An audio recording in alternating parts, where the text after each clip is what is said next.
هنصلي العشاء، قومي صلي العشاء وبعد كده ابقي نامي. شوية شوية اروح اصلي.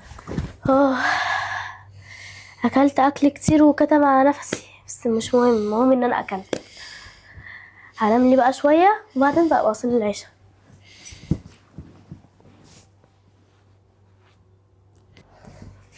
نور، يا نور، البنت دي راحت فين؟ انا مش سامعه لها حس من ساعتها. نور، هي لحقت نامت؟ بنت يا نور، قومي، انت نايمه؟ قومي. 5 دقايق بس يا ماما، 5 دقايق. ماما مين وزفت مين؟ قومي بنت يا 5 نور. دقايق والله مش قادرة، الاكل كتم على نفسي ومش قادرة. طب هنصلي العشاء، قومي صلي العشاء وبعد كده ابقي نامي. شوية شوية اروح اصلي. شويه ايه؟ مش فاهمه. لما تقومي من النوم يعني؟ اه. نور، نور، يعني انت مش هتقومي؟ سيبيني والله مش قادرة. طب خلاص، انت حر.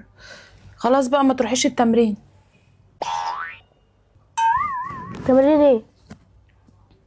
هم لسه باعتين قالوا ان عندك تمرين كمان نص ساعة. بجد؟ ايوه يا حبيبتي. احي ده انا اروح الحق. تروحي تلحقي ايه؟ هتلحقي ايه قوليلي؟ ها؟ هتلحقي خيبتك؟ ها؟ هتلحقي خيبتك اكيد. بتجري فانت هتجري عشان تلحقيها، عشان تلحقي تجيبيها. الكابتن بتزعل ايه حد بيدخل متأخر؟ الكابتن ولا ربنا يا نور؟ ربنا اكيد. طب هو طالما ربنا اكيد يا حبيبه ماما، بسلاسلك دي انا مش عارفه اولها من اخرها. ها؟ لما هو ربنا مش المفروض تعملي كل حاجه عشان خاطره؟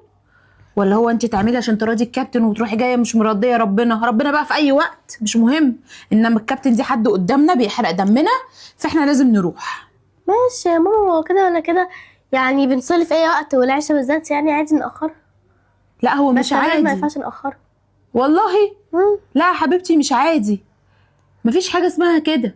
في حاجه اسمها ان احنا بنحب لقاء ربنا، فربنا بيحب لقائنا زي ما انت ما بتحبي تروحي التمرين عشان تشوفي اصحابك وتشوفي الكابتن وتشوفي كل الناس. فانت لازم تكوني حابه الصلاه، مش عشان هو فرض عليكي. قبل ما هو يبقى فرض عليكي وانت هتتحاسبي عليه، انت بتبقي حابه ان انت تقابلي ربنا، عشان ربنا ده هو كل حاجه.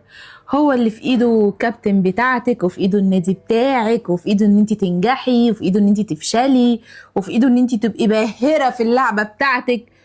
في ايده كل حاجه. عايزه اسالك سؤال، انا بتكلم دلوقتي بجد مش بهزر. انت نفسك تطلعي ايه؟ دكتور. وبتروحي التمرين ليه؟ عشان دي هوايتي وانا بحبها.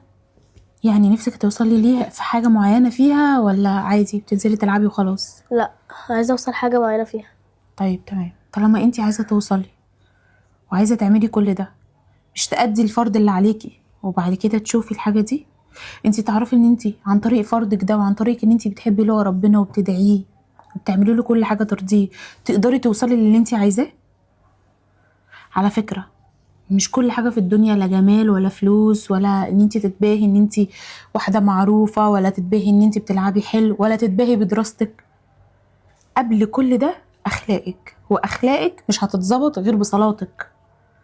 ده ربنا. هسألك سؤال، انتي لو صاحبتك قالتلك انا عايزه اشوفك 5 مرات في اليوم هتعملي ايه؟ هشوفها طبعا.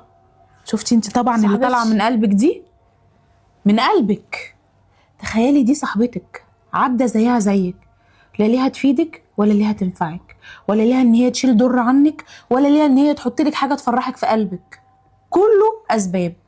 تخيلي بقى ربنا اللي قادر يفرحك وقادر ينجحك وقادر يوصلك للي انت عايزاه وقادر يخلي صحابك بيحبوكي وقادر على كل حاجه في الدنيا كلها في لمح البصر، طالب منك 5 مرات تقابليه،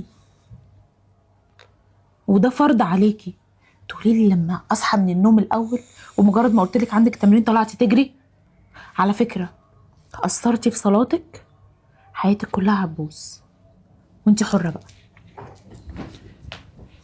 صح، هي ماما فعلا عندها حق. انا لازم التزم في الصلاه وادعي ربنا لكل حاجه انا بتمناها، عشان ربنا فعلا هو اللي قادر ينجحني في حياتي كلها، وهو اللي قادر يخليني فاشله ووحشه وكل حاجه.